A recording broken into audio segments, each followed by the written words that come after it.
So I took the week off work. We're trying to get a bunch of stuff done in the van while also still spending a couple of days having fun.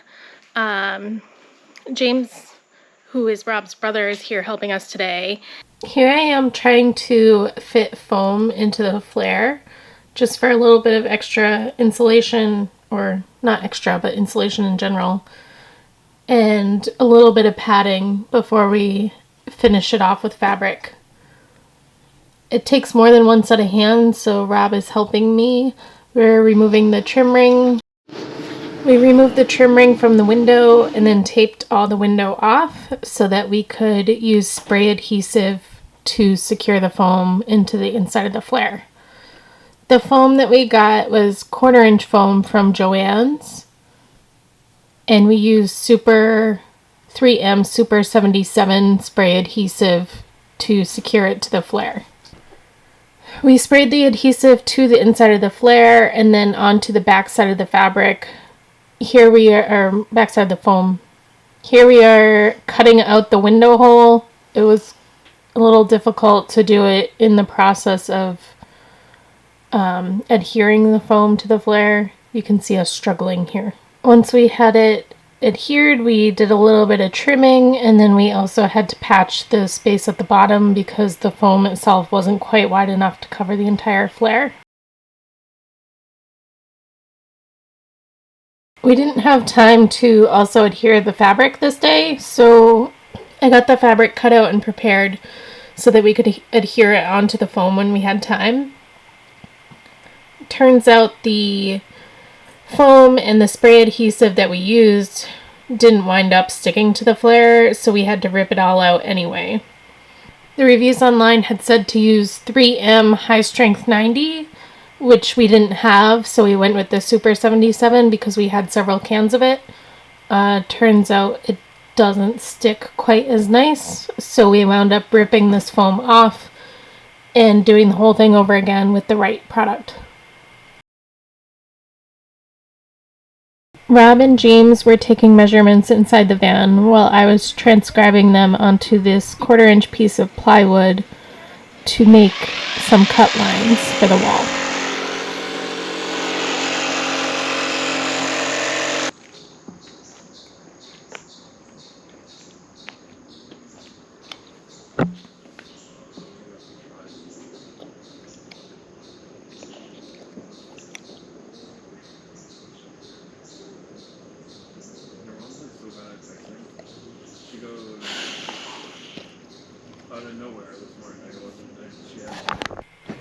We did a quick test fit of the wall panel, and then we started setting up to prepare upholstering the wall panel with some 1/4 inch foam and tweed fabric.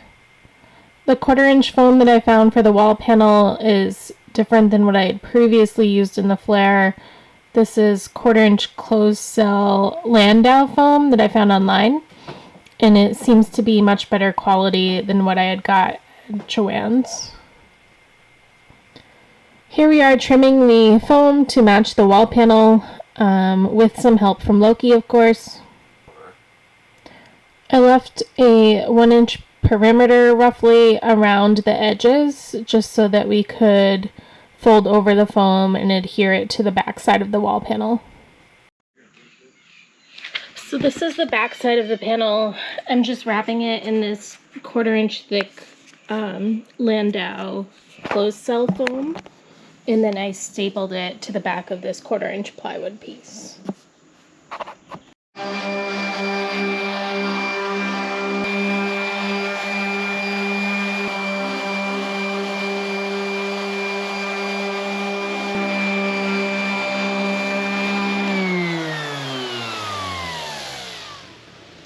I think it's done. What is? This is going to be the upper panel on one of the rear doors. But I'm going to do the other side too.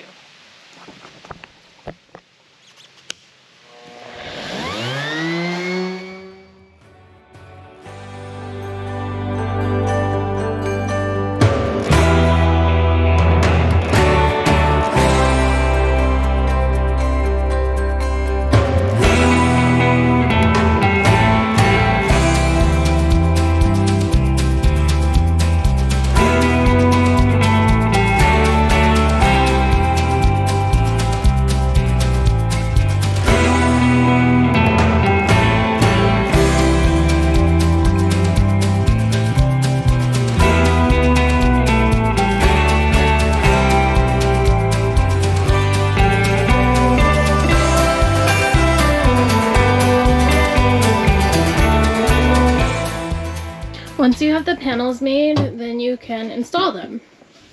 And I don't know if you guys noticed, but Rob started spraying the wrong side of one of the panels. So, what an idiot.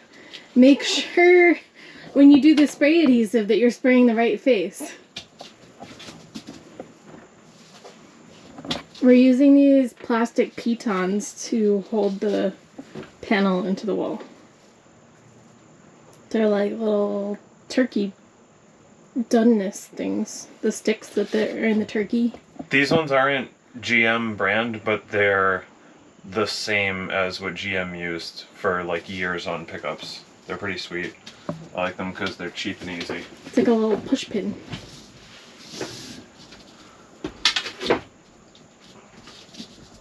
And hopefully it fits. Hopefully.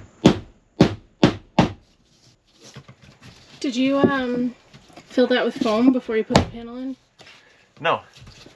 So, do you want to take it out? Yeah, no, this is just a practice fit. For real? It's not foam, it's wool. Wool. Insulation. We need insulation in there. This is what it looks like after you screw up. This is the hard part. Oh! Oopsie! Now what? Hopefully that comes out of there. Good thing we have 1,000 of them.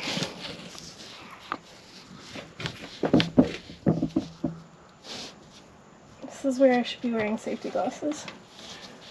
The internet's gonna be mad at you. Can you even reach that high? No. You know, you don't really have to pull it out of the panel, just the door. It's not out of the door. Yeah, but you got the center piton out. No, it's stuck in there. Oh, it broke? Yeah. Oh. That's why I said whoopsie. This looks like a job for me. What are you doing now? Stuffing the wool The foam? in the panel.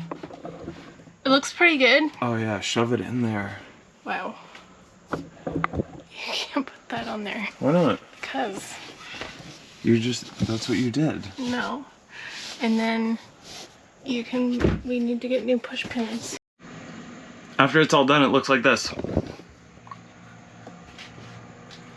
Wow. Very profesh. And we have a foam cut for this space around the window inside this wall panel in the flare. Fabric cut for the same size. So we're gonna prep this surface and we're going to glue it all in. Then we'll be able to put the trim ring in here. And then I think first we wrap the trim ring with fabric. Not sure. And then we're gonna probably make a bunch of mistakes and learn a bunch. And then maybe do it faster and better on the other side. After we got the wall panel finished, we set out to re-insulate and fabric the inside of the Flarespace flare. This time we used Landau foam and the correct 3M Super 90 spray adhesive. It went way better with the right materials. Can you take?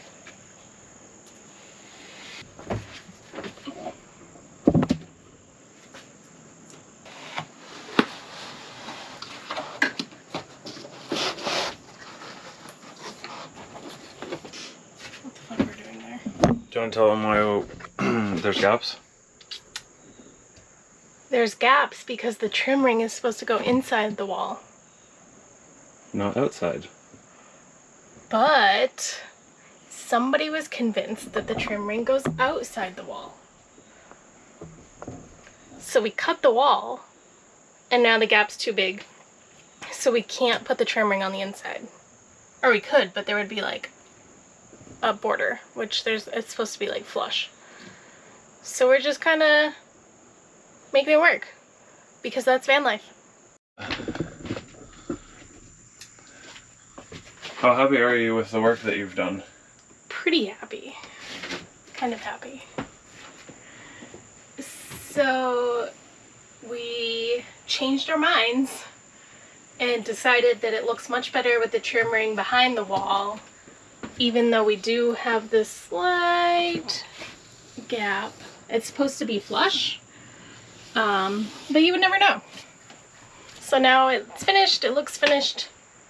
It's not quite finished because we have to put insulation in there. Not even finished. But the upholstery is finished, and I think it looks pretty good. Are you feeling pretty tropical? I think so. Ready to go someplace tropical. We got our trim rings from Flarespace, and we decided to wrap them in the same tweed that we used for the wall panels. We did not get any video of this, but there was a great video on YouTube that we watched from Freedom Van Gogh, so check him out if you need to do the same thing. Here we secured the driver's side wall panel to the van with Velcro. We found it works best if you staple the Velcro to the back of the wall panel just so that it doesn't come off. We like this option so that we can remove the wall as needed. My parents came down for the weekend and they helped us out, so my dad and I worked on the passenger side of the wall. We removed the wall panel that was Velcroed in place, stapled the Velcro back down where it was coming off, and then added in wool insulation around the trim rings. Meanwhile, Rob was working on installing the pieces for our bed lift. We put this in place this weekend, but we're going to save the details for a future video because we think it's pretty great and we want to give a full overview of the product. It is the Cass Hudson Sleep-In Store system. We're pretty excited about how it's working out for us.